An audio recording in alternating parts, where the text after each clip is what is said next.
Stories are powerful. And what Isaiah uses here is a story. And if you don't really understand ancient gardening, which I wouldn't have had I not read up on it a little bit this year, I would have missed some of the details. So this particular vineyard is set up on a hill. Where is Jerusalem set? On a hill. A hillside gives you a view of the valley below. It gives you a sense of protection. Also in the ancient world, you're closer to the gods on a hillside. So there's a lot of things that go into this hill, and you would put a garden on a hill so you could protect it from marauders. So there's a garden on a hill. But the hill is not, at first, a great place to plant a garden because there's all these giant rocks. And so what the gardener has to do is the gardener has to get rid of all of these rocks. And by the way, this was before the days of Kubota and John Deere. And so if you were going to do this kind of work, you were going to use your hands, or maybe you were going to use an ox, but it was going to be tiresome. It was going to be laborious. You're going to actually have to do this move. You're going to have to squat down. The older you get, the harder that gets. You're going to have to squat down and move these rocks. And you're on a hillside, so it's awkward. This is a lot of labor to move these things around. And then once you get the rocks out, the ground's not even, so then you have to get out your tools, and you have to make sure that you get that ground nice and ready, and you get it so that you can start planting things. So that's part of what's going on here. And then he describes in this story, I'm going to take this vine. He doesn't just plant a seed. He actually has to find a vine from somewhere else, and he grafts that vine into the ground. And then that vine, not always in the ancient world would they have a trellis to grow on, but you might have to create a structure. And this person in the story realizes, well, I want this vine not only to flourish, but I want it to be safe from other people. I spent all this time clearing the ground, getting the soil ready. I want to make sure no one gets in here. So they put up gates. Probably what they did back and then was they went back and got those rocks that they moved, and then they built a wall out of rocks. Again, it's not easy labor.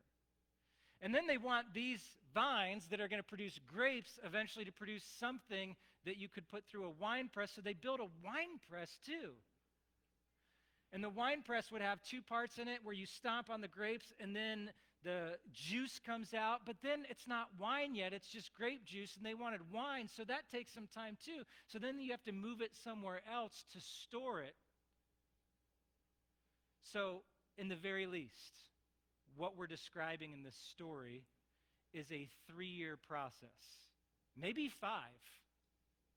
Maybe a 5-year process, but 3-year process. And then what does the vine dresser do? He comes to his vine and he plucks from the fruit. He's ready for tasting day. Oh, tasting day. Yeah. Yummy. Anybody want some potassium right now? What are we doing? Okay. I mean, that wasn't the fruit that was on there. These look pretty good, though. You want to try these, Carly? Okay. We'll just kind of zoom in on this. Do they have the snap that you'd want in a grape?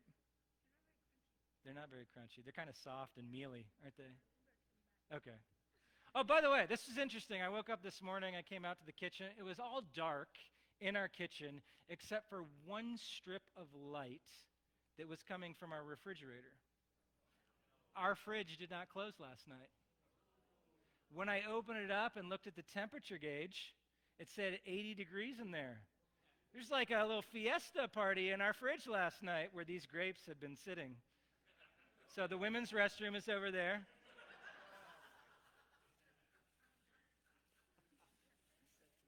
More fruit. This was sitting in our fruit basket this morning. Anybody want a peach? It was a peach at one time.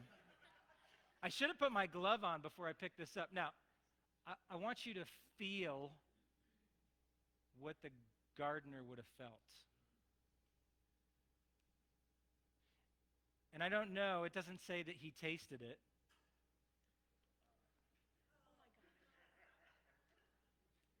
Yeah, that's not good.